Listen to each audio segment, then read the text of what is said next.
자, 제4절 사기죄입니다. 자, 서론 보죠.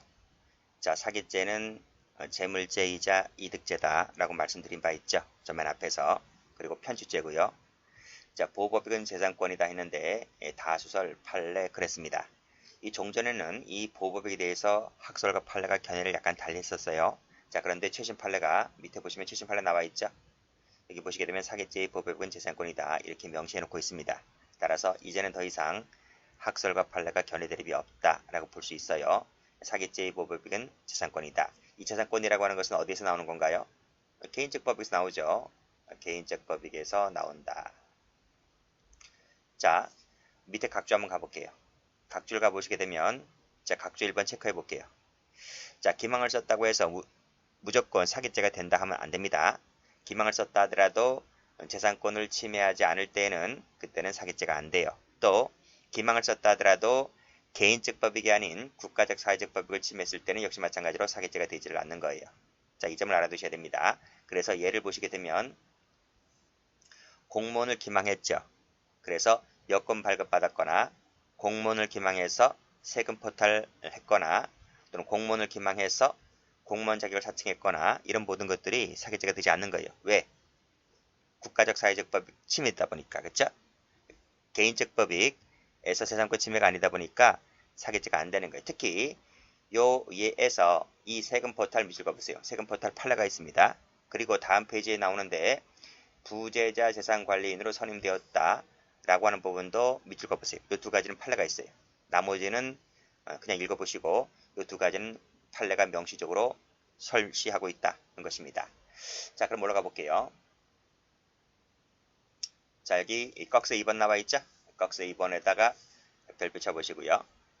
자, 기망행위에 의해서 조세 포탈 나와 있죠? 세금 포탈입니다. 그리고 조세의 환급 공지를 받았을 때에는 마지막 줄에 형법상의 사기죄는 되지 않는다 이런 말이. 그쵸? 자, 그래서 사기죄가 되지 않다 보니까 조세세모는 사기죄가 안 된다 이 말입니다. 뭐 여기 조세범 처벌법 위반죄가 성립하는 것은 변론으로 하더라도 이건 시험 안 나와요. 이건 시험 문제 나오는 것이 아니고 형법상의 사기죄가 된다 안 된다를 알아두시면 돼요. 자, 근데 여기 국가적 사회적 법을 침해했을 때는 사기죄가 되지 않는다 했잖아요. 그쵸? 그런데 올라가 보시면 꺽쇠 1번입니다. 꺽쇠 1번. 자, 기망행위를 통해서 국가적 사회적 법익을 침해했을 때, 즉 공공적 법익을 침해했을 때 안 된다 했어요. 그런데 예외적으로 그 동시에 형법상 사기죄의 보호법익은 재산권을 침해하는 것과 동일하게 평가가 될 수 있다면 그때는 예외적으로 이때 동일하다는 부분은 이제 예외적이죠. 예외적으로 사기죄가 될 수는 있다 이런 말이. 원칙으로는 안 된다 이런 말이. 되시죠? 이해되십니다. 자, 그럼 다시 한번 올라가 볼게요. 자, 맨 위에 판례입니다. 자, 기망행위에 의해서 국가적 공공적 법익이 침해되었다는 것만으로는 그래 사기죄가 되지를 않는단 말이. 이것이 바로 뭐다? 여기다 원칙이라 적어서 원칙이다 이런 말이고 그 밑에 판례에 이것이 예외입니다. 예외. 동일하게 평가할 수 있을 때는 예외적으로 될 수도 있다 이런 말이고. 그래서 원칙과 예외를 각각 알아두세요. 자, 됐습니다. 일단은 이 판례에서는 여기까지만 보시면 돼요.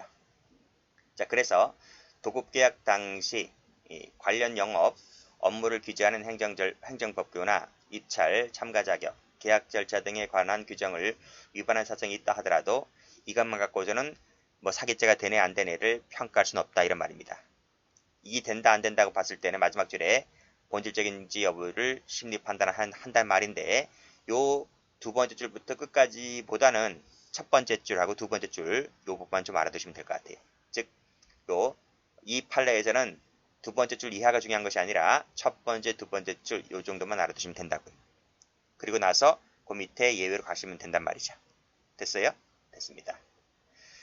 자, 일단은 놔두세요. 이 꺽쇠 3번 놔두시고요. 다음 페이지를 한번 가보시면 이 농지보존 부담금 사건 나와 있는데 이 판례가 최근에 아주 출제가 잘 됐습니다. 이 판례가 2019년도 12월 달에 나온 판례잖아요. 근데 이 판례가 나오자마자 작년도에 일반경찰 1차 시험, 뭐 법원행정고시, 올해 일반경찰 시험, 승진 시험 계속해서 이 판례가 나오고 있습니다. 그래서 이 판례를 꼭 좀 정리를 해두세요. 여기 꺽쇠 1번 방금 했죠? 국가적 공공정법을 침해했다 하더라도 예외적으로 동일하게 평가할 수 있을 때는 사기죄가 될 수 있다는 부분은 제가 앞에서 설명을 드린 바가 있기 때문에 일단은 이 꺽쇠 1번은 놔두세요. 놔두시고 꺽쇠 2번을 볼게요. 꺽쇠 2번에다가 별표 쳐보세요. 그리고 자, 맨 위에 올라가 보시면 요 사실관계 있죠? 요 사실관계가 이제 작년도에 일반경찰 법원행정고시에 이 사실관계가 그대로 나왔습니다. 그래서 이 부분은 이 판결 유지만 보시면 안 되고 사실관계까지 같이 보셔야 된단 말이에요. 자, 그러면 보세요. 여기에 꺽쇠 2번을 보시게 되면 일단 꺽쇠 1번 가볼게요. 국가적 법익을 침해했다 하더라도 동일하게 평가할 수 있을 때는 사기죄가 될 수 있다고 했잖아요. 자, 그럼 보세요. 자, 여기 갑은 담당 공무원을 기망했다. 그래서 납부 의무가 있는 농지보존 부담금을 면제받았다. 그래서 면제받은 것만큼의 차액을 이득 취했다는 거죠. 이게 사기죄가 될 수 있느냐는 것인데, 자, 꺽쇠 1번에서 국가적 공공정법을 침해했다 하더라도 재산권 침해하는 것과 동일하게 평가할 수 있다면 사기죄가 될 수 있다 했는데, 그러면 이 농지보존 부담금을 면제받은 것이 동일하게 평가할 수가 있느냐, 이런 말이 있느냐 라고 하는 것입니다. 그런데 결론부터 말씀드리면 동일하게 평가할 수가 없다는 말이에요. 동일하게 평가할 수 없다. 이게 결론입니다. 자,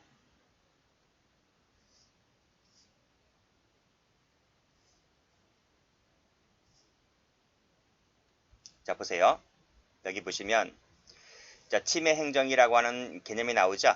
침해행정이라고 하는 개념이 나오는데, 자, 중앙행정기관의 장, 이 부분은 참 안 나옵니다. 그 밑에 부분이 나오는 부분이기 때문에 일단 여러분들이 침해행정이란 말의 개념을 모르니까 그래서 설명드리는 거예요. 중앙행정기관의 장, 지자체의 장 등 법률에 따라 금전적 부담의 부과 권한을 부여받은 자, 이 자가 재화나 영역의 제공과 관계없이 특정 공익사업과 관련하여 권력작용의 부담금을 부과하는 것은 침해행정에 속한다 했는데, 읽어봐도 무슨 말인지 모르죠? 몰라요. 그쵸? 자, 그러면 쭉 한번 내려가 보세요. 자, 여기 침해행정이란 말의 개념을 적어놨는데요. 자, 침해행정이라고 하는 것은 국민의 권리와 이익을 제한하고 박탈하거나 또는 국민에게 새로운 의무를 부과하는 행정을 말한다 했는데, 이것도 무슨 말인지 모르겠죠? 여기서 새로운 의무를 부과하는 그 행정의 예가 바로 뭐냐면 그게 지금 바로 보는 농지 전용 부담금을 부과하는 것이 그 사례가 된단 말이죠. 그럼 농지 전용 부담금이라는 게 뭐예요? 농지. 자, 보세요. 여러분 집을 지으려고 하잖아요. 이렇게 집을 지으려고 하면 이 땅에다가 집을 지어야 하잖아요. 그럼 이 땅이라고 하는 이 지목이 대지로 되어 있어야 여기다가 집을 건축을 할 수 있는 거예요. 집을 건축하려면 이 땅 지목이 대지라고 되어 있어야 하는 거예요. 근데 그 지목이 논이라든지 밭이라든지 과수원이라든지 여기는 지목이 논이 답이죠. 밭이 전이죠. 답이나 전, 과수원 이렇게 돼 있으면 여기다 집을 못 지어요. 못 짓는단 말이에요. 이 농지라고 돼 있기 때문에. 근데 이 지목이 논, 밭, 과수원에 집을 칠 수는 있지. 집을 지을 수는 있는데 그게 불법이잖아요. 불법. 그래서 이것이 합법으로 집을 지으려면 이 지목이 논, 밭, 과수원 돼 있는 것을 지목을 대지로 바꿔줘야 돼요. 바꿔야 된단 말입니다. 바꾸는데 지목을 농지에서 대지로 바꾸는데 그 돈이 적지 않게 들어가요. 평당 공시지가를 기준해서 평당 30%인가? 어쨌든 돼요. 농지법에 그렇게 나와 있어요. 그래서 그럼 농지 전용 부담금을 왜 부과하는 건가요? 여러분 농지에다가 집을 짓거나 공장을 짓거나 그치? 이런 것들을 지으면 농지가 없어지잖아요. 우리나라 전 국토에서 농지가 그만큼 없어지잖아요. 그리고 그 농지가 없어지는 만큼 그만큼 투기꾼들이 성행을 하게 되어 있잖아요. 그래서 농지가 없어지는 것을 거의 최소한 지양하기 위해서 농지 전용 부담금이라는 세금을 부과하는 거예요. 그 세금 부담하는 것이 바로 뭐다? 침해 행정 영역이다 이런 말이. 그쵸? 그래서 올라가 보시게 되면 요 침해 행정이라고 하는 이 부분이 자 국가적 공공적 법익을 침해한 경우라 할지라도 개인의 재산권을 침해하는 것과 동일하게 평가할 수 있느냐 이런 말인데 판례는 뭐라 하냐면 동일하게 평가할 수가 없다는 말이. 설령 보세요. 침해 행정 영역에서 일반 국민이 공무원을 기망하여 권력작용에 의한 재산권 제한을 면제받았다 하더라도 이러한 것은 사기죄가 보호하고자 하는 재산권과 동일하게 평가할 수는 없기 때문에 즉 예외에 해당되지 않는다는 것입니다. 예외에 해당되지 않는 것이라서 결국 원칙으로 가는 거죠. 그래서 사기죄가 되지 않는다는 거예요. 자, 이해되시겠나요? 자, 그래서 다시 한번 정리해 보시게 되면 결론이 뭐냐면 침해 행정 영역에다 세무 쳐보세요. 그 바로 얘가 바로 뭐다? 이 침해 행정에 속하는 그 사례가 바로 뭐다? 여기 사례 보시게 되면 기망 밑줄 그시고 농지 보전 부담금 세무 쳐봐요. 이 농지 보전 부담금을 부과하는 것이 침해 행정 영역에 속한다는 것입니다. 이것은 국가적 법익 또는 사회적 법익, 공공적 법익이기 때문에 원칙적으로 뭐다? 사기죄가 되지 않는다. 이런 취지로 정리를 해두시면 돼요. 됐어요? 됐어요. 왜 자기는 동일할 것 같은데 왜 동일하지 않는가요? 이렇게 질문하지 마시고 그렇게 판례가 명시했기 때문에 그대로 숙지해서 외워두시면 되겠습니다. 자, 아직 하나 안 했죠? 여기 3번 안 했습니다. 3번도 출제가 잘 됩니다. 이거 별표 쳐보시고. 자, 주유소 운영자가 농어민 등에게 그 면세율을 공급한 것처럼 위조한 이 면세율 공급 확인서로 정유회사를 기망하였다. 그래서 면세율을 공급받았다는 거죠. 그 차액만큼 이 사람이 이득을 취한 거잖아요. 그랬을 때는 자 보세요. 요 기망의 상대방은 회사잖아요. 회사는 개인적 법익이잖아요. 국가적 사회적 법익이 아니죠. 그쵸? 요 개인이나 법인을 기망한 것은 개인적 법익인 거예요. 그래서 기망의 상대방이 회사이다 보니까 여기서는 요 회사에 대한 사기죄는 될 수 있습니다. 개인적 법익 침해이니까요.